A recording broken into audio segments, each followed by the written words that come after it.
Hello, kumusta ka mong tanan? Sama sa gihapon kita ania aron nga magtuon sa pulong sa atong Ginoong Hesukristo.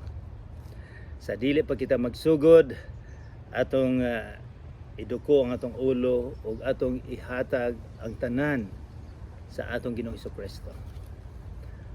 Among amahan nga langitnon, daghan salamat karon sa matahom nga adlaw nga kami gihapon makabasa sa imong pulong. Hinaot pa unta Ginoo nga imong abrihan ang tagsa-tagsa namo kakasing-kasing.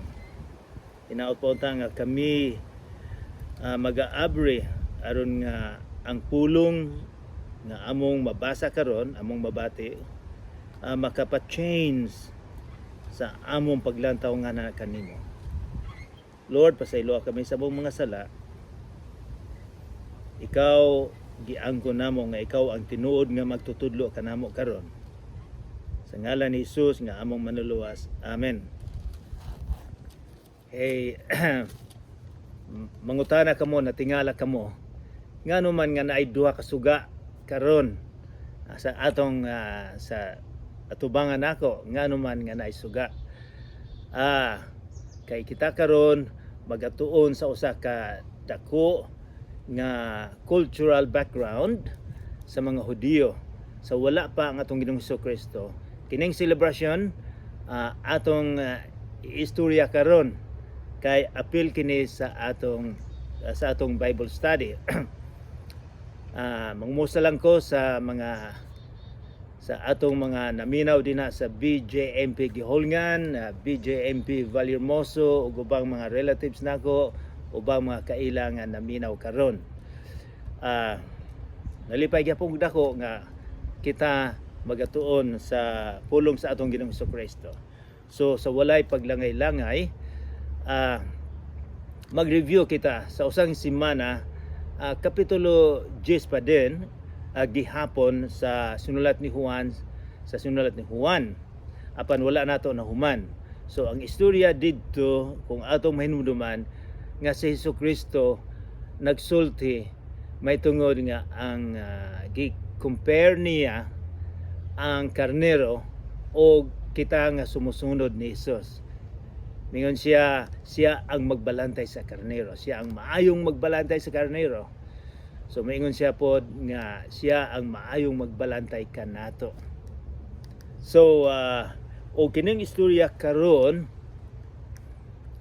nahitabo ni mga 3 ka bulan after nga nag-istorya na ay confrontation sa mga religious leaders. So atong hinumduman nga kung si Juan magsulat, for example, kung magsulat siya nga about sa Hudiyo, kinahanglan atong mahibaw-an ang konteksto. Ang unang Hudiyo mao nga ang tanan nga mga tao didto sa mga kadugo ni sa Jerusalem, sa Israel, mga Hudiyo sila, mga kadugo ni Jesus. Naapoy usay miingon si Juan nga ang mga pangulo sa ilang relihiyon mao'y mga Hudiyo. So kini karon kung miingon siyang Hudiyo, mga pangulo ni. So atong istorya may tungod ning nganong naamantay suga. Sa unang panahon, sa mga 150 ka tuig sa wala pa natawo si Jesus, ang mga Hudiyo nagsakripisyo yung kayo, nag-antos tungod kay under sila sa usa ka general na Griego, Syrian Griego nga general. Gaantos sila gusto huna-hunaa nga kining tawhana iyang gihugaw-hugawan ang ilang templo. Ang templo mao'y sentro nila sa pag-ampo sa sakripisyo nila. Apan kining general iyang gihugawan, iyang nag-ihaw siya baboy didto nga ang baboy, ang mga Hudiyo dili mo kaog baboy na, pero nag-ihaw siya og ang ilang Diyos nga Jesus gibutang nila didto. Og mingon siya walay magbasa og Bible, mamatay. Walay magpatuli nga mga bata, kay mao'y ilang tradisyon gyud sa mga Hudiyo nga paghuman og natawo sa 8 ka adlaw na magpaipatuli Niingon siya kung naay magpatuloy masakpan namo among patyo ng bata o among ibutang sa liog sa inahan. O dito po sa templo naa siya daghang mga pampam. So nasuko kayo mga Hudiyo o nagrevolusyon. Revolusyon na pildi na palagpot nila ang mga Grego o sila nagdidikar gilampiyuhan nilang templo, nagdedicate sila sa templo. Mao ni sa karon nag-celebrate po sa mga Hudiyo unay Hanukkah, adlaw sa mga suga. Ngano man ning adlaw sa mga suga? Kay sa pagdedikar nila sa templo, ilang nahibawan nga ang oil, ang lana, sa unang panahon walay kerosene. Nagamit sila og olive oil para musiga ang suga. Ilang nahibawan nga ang ilang oil para mulangtod og usa ka adlaw, apan ang nahitabo 8 ka adlaw. So dinhay milagro nga nagdaghan, wala napalong ang suga, nga unta usa ra ka adlaw pero milangtod og 8 ka adlaw. So kada tuig ila ning celebrar na sila fiesta sa Hanukkah or fiestas dedikasyon. Si Jesus usab miadto dito sa temple. So kay gusto po siya mag-celebrate sa Hanukkah, sa adlaw sa suga. Usay makaingon na uban nga dili man mi mo celebrate og Christmas kay wala man na sa Biblia. Dinhi wala man nagiingon sa Bible nga wala gisugo nga mag-celebrate apan si Jesucristo miadto mi celebrate. So magsugod na ta. Guys, can you please open your Bible? Abrihan ang Bible sa sinulat ni Juan kapitulo 10 versikulo 22. Dinhi atong dili nato malimtan nga ang purpose, ang tuyo gyud ni Juan nga kita mahibaon nato nga sa ngalan sa ni Jesucristo kita makabaton og kinabuhi nga walay katapusan. Di nato na malimtan nga ang main character dinhi mao si Jesus nga makahatag og kinabuhi nga walay katapusan. So basahon na nato guys, abrihan na ninyo sa libro nga Juan, ang sa New Testament, Matthew, Marcos, Lucas ug Juan. Miinom lang kong kape kaya akong tutunlan. Okay. Og nahitabo nga didto sa Jerusalem, gisaulog ang fiesta sa dedikasyon. Adlaw sa suga. Tingtugnaw kadto. Og si Jesus naglakaw-lakaw sulod sa templo sa portiko ni Solomon. So, tingtugnaw, winter, posible nga December. So pagka tulo ka bulan, December, January, February, March, ihatag na sa atong Ginoong Jesucristo ang iyang kinabuhi. Kay mao may purpose, mao may tuyo niya nga gipadala siya sa Amahan. Pero at this time, naa pa siya, naglakaw-lakaw siya sa templo mag-celebrate. Kinsa may iyang mahinagbuan. Og verse 24, og unya gialirungan, tuyok-tuyukan siya, gialirungan siya sa mga Hudiyo ug ilang gipungutana nga nag-ingon, unsa pa man kadugay ang imong pagkulba hinam kanamo kun ugaling ikaw mao ang Kristo, nantog ani kami sa laktod gayod. Nangutana sila, so gialirungan na nila si Jesus para dili makaiskapo. Insya karon tug-anan mo na kami kung kinsa gyud ka, ikaw ba gyud tong Misaya, manuluwas nga gisaad.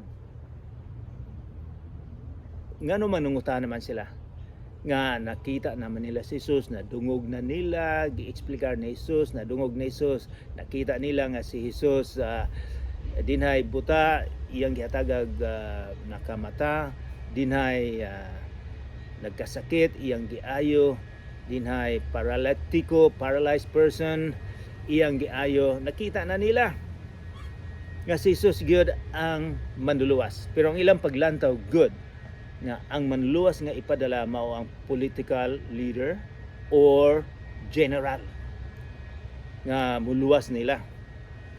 Apan ang tuyo nila karon dili, siguro ang tuyo nila nga kung moingon sa Jesus nga yes, ako ang Bisaya, ako ang manluluwas, posible nga ila ding dakpon sa Jesus ug dalon sa mga Romano nga kini siya revolusyonaryo. Verse 25, ug kanila mitubag si Jesus nga nangingon, kitug-anan ko na bitaw kamo, apan wala kamo managpanuo. Gisultian na. Ngano man siguro, ang mga buhat nga akong ginahimo sa ngalan sa akong amahan, kini nagapamatuod may tungod kanako. So, ang iyang gibuhat sa ngalan sa amahan nga Ginoo nagapamatuod. Daghan siyang gibuhat nga nakita nila. Insya kini ebidensya nga ako ang Misaya. Apan kamo wala man nagpanuo tungod kay ngano man kamo dili man kauban sa akong mga karnero. Remember sa niingon si Jesus nga siya ang magbalantay sa karnero, siya ang magbalantay sa mga tao, sa relihiyon, sa spiritual. Siya ako.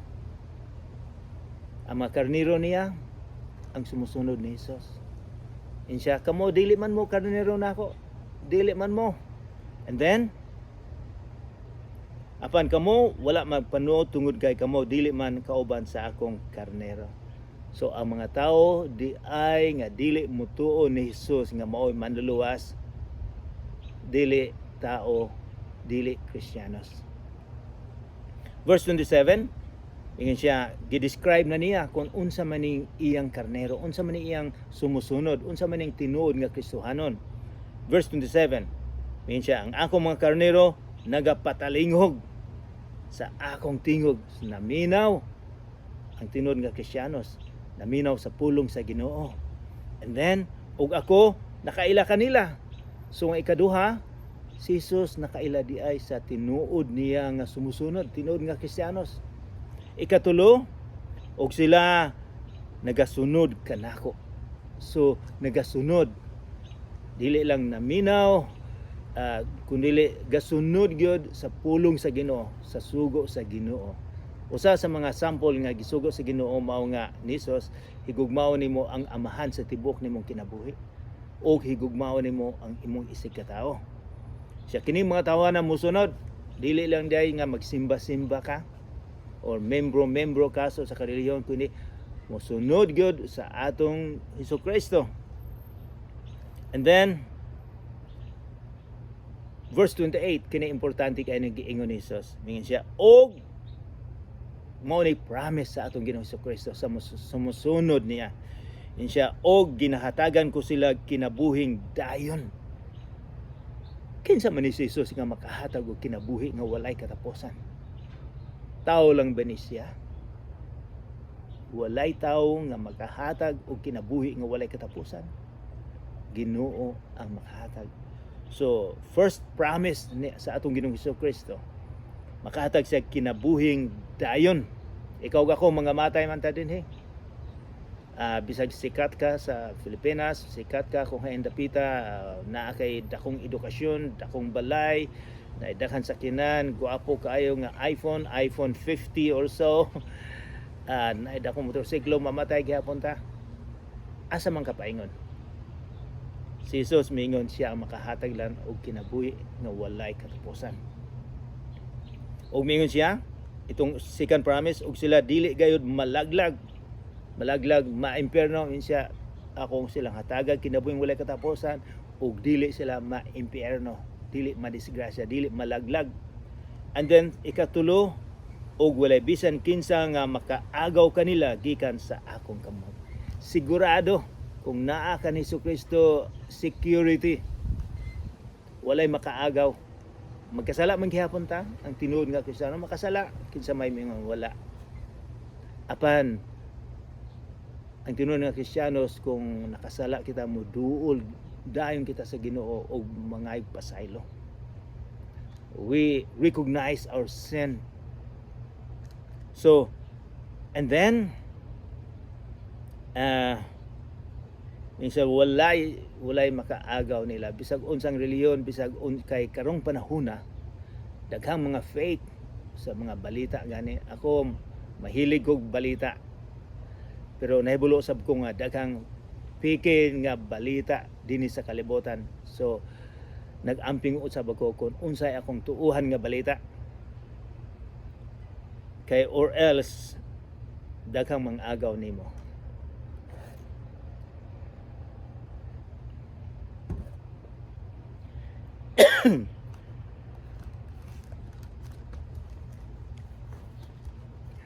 Just a minute. Kay usahay kung ubhon ko magsig ubo, pero nana ko'y antibiotic, so probably sorry, in a few days okay na ko.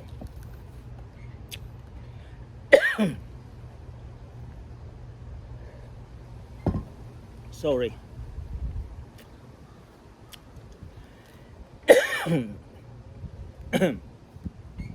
Verse 29. Ang akong amahan maoy naghatag kanila nganhi kanako. Og siya labing dako sa tanan ug walay bisan kinsa nga makahimo sa pag-agaw. So security gihapon, secured sa kamot sa amahan, secured sa kamot sa anak ang atong kaluwasan.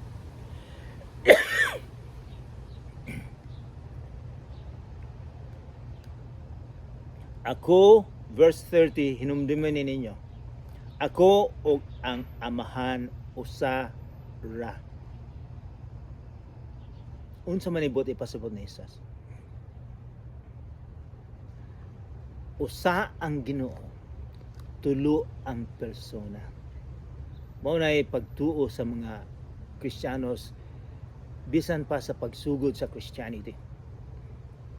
Sa 321 AD sa Council sa Nicaea, gimiting na ni sila ang mga Kristiyanos na tulo ang persona, usa lang ang Ginoo.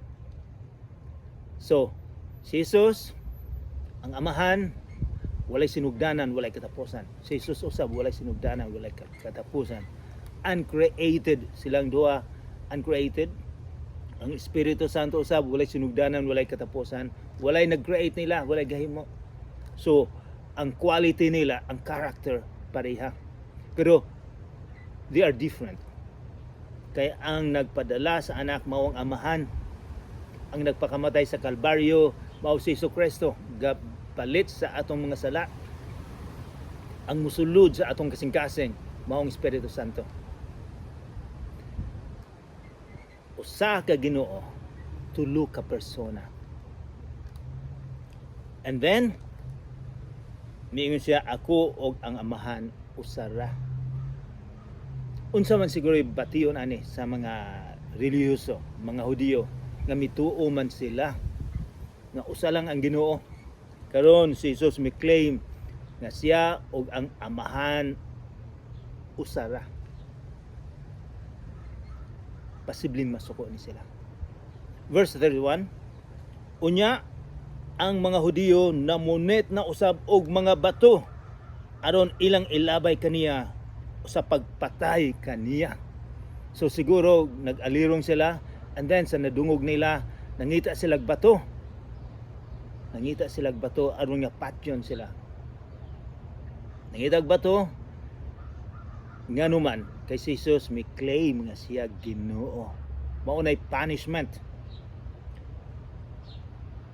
And then verse 32, o kanila si Jesus mitubag nga nag-ingon, gipakitaan ko kamog daghang mga maayong buhat gikan sa amahan. Unsa ba niining mga buhata ang hinungdan nga tungod niini inyo akong pagabatoon? Daghan akong gihimo, daghan akong gitudo. Unsa man ining mga butanga nga I am worthy to be killed. Si Jesucristo, verse 33, kaniya mitubag ang mga Hudiyo nag-ingon. Hudiyo, remember, mga leadership ni. Dili ni ang pinaka general population sa Israel. Kini ang mga leadership lang suko sa iyaha. Mingon sila, batuon ikaw namo dili tungod sa imong gibuhat o pagbuhat ug maayo, kundi tungod sa pagpasipala batok sa Dios. Kay ikaw nagpaka-Dios nga tao karaman unta. So si Jesus nag-claim gid siya nga siya ang Ginoo. Mao ni nasabtan sa mga religious leaders, mga Hudiyo, nga ikaw tao lang ka pero miingon ka ikaw Ginoo. So daghang mga tao karon miingon nga ipakita ninyo nako sa Biblia nga si Jesus miingon nga siya Ginoo. Mao day ilang sulti nga moingog sila nga si Jesus miingon nga ako Ginoo. Pero dinhi atong mahibaw-an nga si Jesus miingon ako ang Ginoo ug ako usara. Nganong patyon siya kay siya miingon nga siya tao lang, miingon siya nga siya Ginoo. Nasabtan nila kung unsay gisulti ni Jesus. Nga siya miingon ako Ginoo. So ayaw mo pagpaluko-luko sa ubang mga tao nga miingon na si Jesus wala man miingon. And then gi-explicar ni Jesus. O kanila mitubag si Jesus nga nag-ingon, dili ba nahisulat man kini sa inyong kasuguan? Kini gikot niya ang Salmo. Ug ako nag-ingon mga Dios kamo. Unsa man ning mga Dios giingon ni Jesus? Kini siya ang bot ipasabot nila ang atong amahan nga Ginoo nag-appoint og mga judges sa hukmanan sa unang panahon. Pero kini mga judges ang paglantaw sa uban nga sila gamay nga Ginoo. Nga sila Ginoo. Pero maoy lang pagrespeta. So gigamit na ni Jesus. Dili ba nasulat man kini sa inyong mga kasuguan? Ako nag-ingon, mga Dios kamo. Kung iya man ganing ginganlan og mga Dios kadtong mga gisultihan sa pulong sa Dios, giingnan niya nga katong mga judges giingon nga Dios. Verse 36, ingnon ba di ay ninyo ako ang gididikar sa amahan o gipadala niya nganhi sa kalibutan? Ikaw nagpasip and then miingon siya katong mga tao gani nga gisultian nga sila mga judges, mga Ginoo, how much more ako gididikar gyud ko sa Ginoo nga ipadala dinhi. Verse this, ngano man min siya, ingnon ba diyan ninyo ako nga gididikar sa amahan o gipadala niya nganhi sa kalibutan? Nga ikaw nagpasipala? Siya, wala ako nagpasipala. Kay ako gipadala gikan sa langit. Kana gani mga judges giingon nila ng Dios, how much more ako nga anak. Tawgon usab ako nga Dios.